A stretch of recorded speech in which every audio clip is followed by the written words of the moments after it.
A big question just came up. Why is the US government making a strategic offer to turn Indonesia into the main maintenance hub for the C-130 Hercules fleet in Asia? This ambitious plan was revealed directly by US Secretary of Defense Pete Hegseth to Defense Minister Shafri Shamsuddin during a recent meeting. It's definitely an exclusive offer, especially considering Washington hasn't put anything like this on the table for other ASEAN member nations. Plus, the entire construction cost is going to be fully covered by the US government. Now, if you think about the math, it might look like the US is just wasting taxpayer dollars to build an MRO facility with no urgent interests in Southeast Asia. Based on early reports, this massive aerospace maintenance facility is targeted to operate out of the Kertajati International Airport area.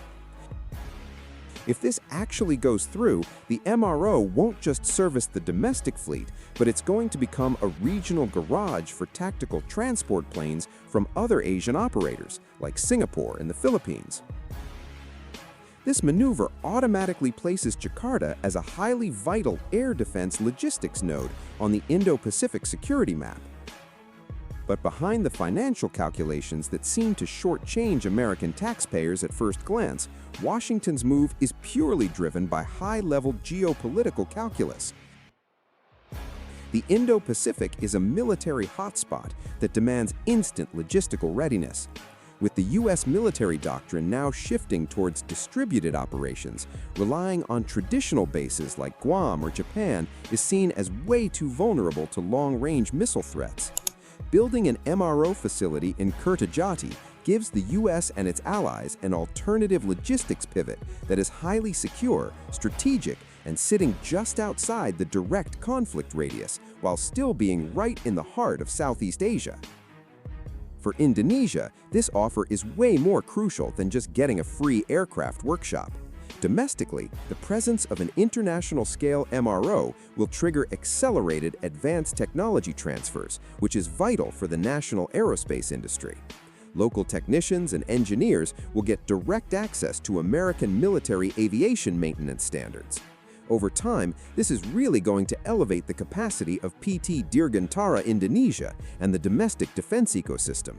On top of that, the operational readiness of the Indonesian Air Force's C-130 fleet will skyrocket, simply because heavy maintenance, structural repairs, or avionics upgrades won't have to wait in line to be shipped overseas anymore.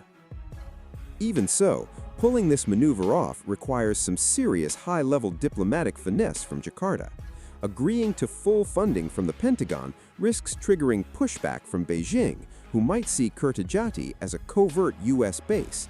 That's why the Indonesian government has to ensure absolute control over this facility with a purely operational approach, keeping it totally in line with their free and active foreign policy. If executed with precision, the Kertajati MRO won't just monopolize Hercules maintenance in Asia, but it will become a massive bargaining chip for Indonesia's defense right in the middle of superpower rivalry. That's all the information we have for you this time. We'll see you in the next one. Stay strong and take care.